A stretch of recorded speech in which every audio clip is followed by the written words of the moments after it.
پچھلے پروگرام میں آپ کو بتایا تھا کہ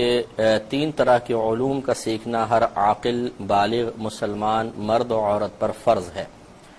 اور جو چیز شریعت کی جانب سے فرض قرار دے دی جائے اس میں پھر ضرورت کا انتظار نہیں کرتے ہیں کہ ضرورت ہوگی تو فرض پورا کریں گے ورنہ نہیں، بلکہ فرض کا تو ارتکاب کرنا ہے۔ اگر کسی چیز کا کرنا فرض ہے تو کرنا ہوگا، کسی چیز سے بچنا فرض ہے تو اس سے بچنا ہی ہوگا۔ اس میں یہ نہیں ہے کہ اگر مجھے ضرورت ہوگی تو چلو میں اس فرض کو پورا کر لوں، اور ضرورت نہ ہو تو اس فرض کو چھوڑ دوں۔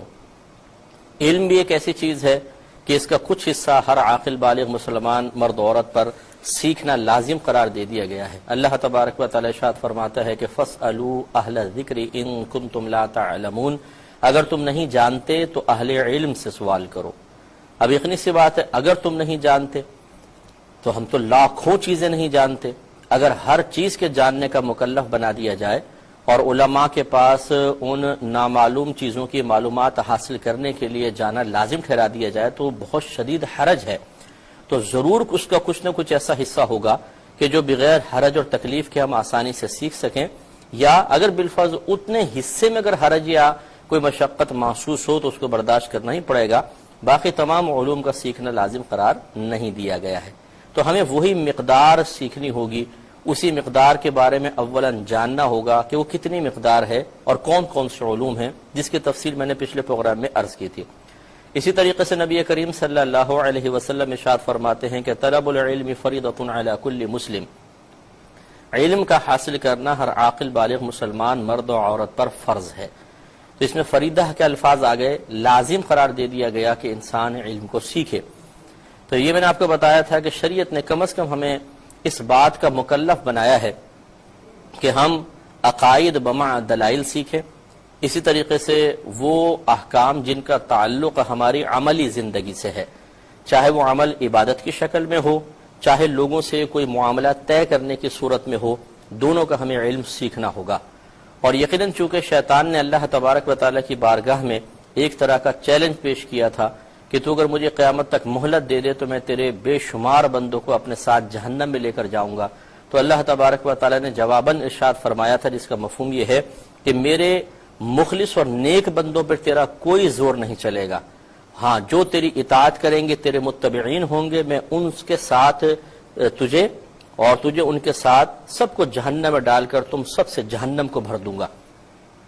تو لہٰذا معلوم یہ ہوا کہ شیطان مختلف طریقوں سے ہم سے ایسے کام کروائے گا جو اللہ تبارک و تعالی کی نافرمانی والے ہوں گے، اور ان کی بنیاد پر بہت سارے لوگ جہنم میں جائیں گے۔ انہی کاموں کا نام گناہ ہوتا ہے۔ تو پھر ضروری ہوا کہ گناہوں کی معرفت حاصل کی جائے، تاکہ شیطان ایسا نہ ہو جیسے لڈو کے اندر زہر ڈال کر کسی کو دے دیا جائے تو لڈو میں خوشبو بھی ہے، مزہ بھی ہے، ذائقہ بھی ہے، میوے بھی ہیں، سب کچھ ہے، لیکن جب وہ زہر ہمارے اندر پہنچتا ہے تو وہ تباہ و برباد کر دیتا ہے اور انسان دم توڑ دیتا ہے۔ اسی طرح گناہوں کے لڈو شیطان نے تیار کیے ہوئے ہیں، اور وہ مختلف لڈو مختلف لوگوں کو مختلف مقامات پر مختلف اوقات میں مختلف انداز سے پیش کرتا ہے،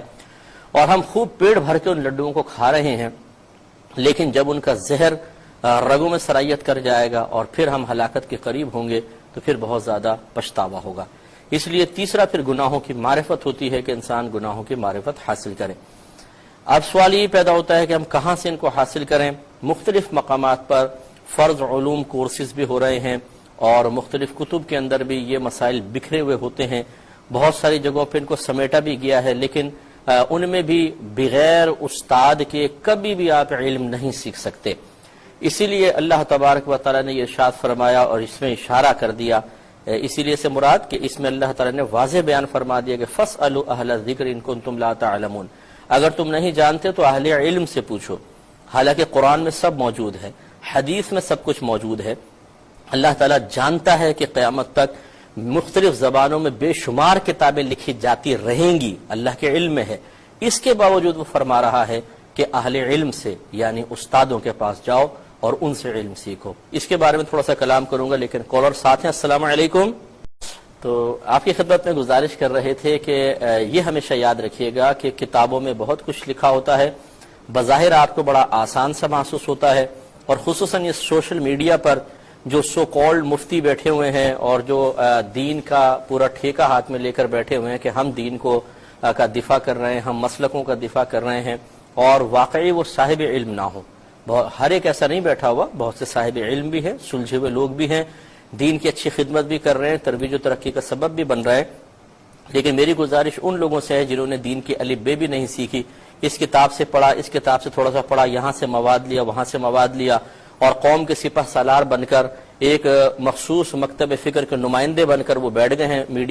سوشل میڈیا پر، اور جس کی چاہتے ہیں عزت کی دھجیاں بکھیر کر اپنی آخرت کی بربادی کا سامان کر رہے ہیں. تو اس طریقے سے بغیر کسی کی مدد کے علم سیکھ کر یہ سمجھنا کہ میں بہت ہی بلند و بالا مقام پر پہنچ چکا ہوں، یہ جہالت کی بات ہے. آپ وہ حکمت نہیں جانتے جو یقیناً اللہ تبارک و تعالی جانتا ہے. اسی لیے اللہ تعالی نے ارشاد فرمایا کہ فاسألوا اہل الذکر ان کنتم لا تعلمون، اگر تم نہیں جانتے تو اہل علم سے سوال کرو. لہٰذا اہل علم سے رابطہ رکھنا بہت ہی زیادہ ضروری ہوتا ہے. اب آپ کا سوال یہ ہوگا کہ وہ کون سے اہل علم ہیں اس دور میں کہ ہم ان سے رابطہ رکھیں.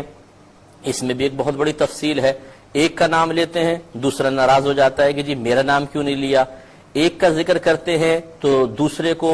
تھوڑا حسد پیدا ہوتا ہے کہ جی یہ شاید آپ کے اپنے ہوں گے اسی لیے آپ نے نام لیا. اس لیے میں مختلف کتابوں کا نام لیتے ہوئے کسی خاص فرد کا یا مخصوص افراد کا نام لیتے ہوئے گھبراتا ہوں کہ اس سے بہت زیادہ پھر ہمیں مسائل کا سامنا کرنا پڑتا ہے، کیونکہ ہمارے ہاں وسعت ظرفی نہیں ہے، ہمارے ذہن بہت چھوٹے ہو چکے ہیں، ون مین شو بننے کی بہت زیادہ عادت ہو گئی ہے، ہر کام کا کریڈٹ خود لے جانے کی اتنی عادت پڑ چکی ہے کہ دوسرا کتنا ہی اچھا کام کرے ہم کہتے ہیں تو چھولے بیچ رہا ہے، اور ہم چاہے کتنا ہی معمولی کام کریں ہماری واہ واہ ہونی چاہیے. ایسی صورتحال میں پھر محتاط مسئلہ یہی ہے کہ ایک طالب علم کی حیثیت سے جو کچھ میں نے اپنے بزرگوں سے سیکھا ہے، جو کچھ میں نے کتابوں سے پڑھا ہے اور جو نتائج اخذ کیے ہیں، یا تو ان کو کتابی شکل میں لایا جائے، انتہائی عام فہم شکل میں کہ عوام بھی ان کو آسانی سے پڑھ سکے، اور اس کے ساتھ ایک رابطہ نمبر بھی دیا جائے کہ کوئی بات مشکل لگے تو آپ معلوم کریں. تو اس پر میں انشاءاللہ ورک کر رہا ہوں کہ ان تمام چیزوں کے لیے ہم کتب لکھ رہے ہیں، لیکن اس میں ٹائم لگے گا. اور دوسرا ایک یہ ہمارا پروگرام بھی ہے، تو میرا یہ ارادہ ہے کہ انشاءاللہ میں کم از کم فرض علوم جتنے بھی ہیں وہ آپ کو اس احکام شریعت کے سٹیج سے ایک دفعہ بیان کر دیے جائیں. اسی لیے یہ تمہید بھی میں نے کافی لمبی اس پر باندھی کہ اور عذر میں نے آپ کو پہلے بیان کر دیا کہ کیا وجہ ہے کہ اگر کسی معقول شخص کا اگر نام لیا جائے تو دیگر بہت سے غیر معقول بیچارے پریشان ہو جاتے ہیں اور کہتے ہیں کہ جی ان کا نام لے دیا ہمارا نام کیوں نہیں لیا. یعنی باقاعدہ فون کر کے میسیجز پہ اور اس طریقے سے اپنا شکوے کا اظہار کرنا کہ ہمارا نام بھی لیا جائے. تو اس لیے پھر وہ ہم محتاط ہو کر کے نام کسی ایک کا لینے سے بڑے مسائل پیدا ہوتے ہیں. تو ہم گزارش کریں گے کہ نیکسٹ سیٹرڈے سے انشاءاللہ عز و جل احکام شریعت کے شروع میں جو ہمیں تھوڑا بہت موقع ملتا ہے پھر تو ہم کالز کی طرف آ جاتے ہیں، اس میں انشاءاللہ فرض علوم سکھانے کا آغاز کیا جائے گا. آپ سے میری گزارش ہے کہ خود بھی ریگولر اس پروگرام کو دیکھیں اور جتنے لوگوں تک یہ پیغام آپ پہنچا سکتے ہیں پہنچا کر انہیں بھی دیکھنے کی طرف مائل کریں.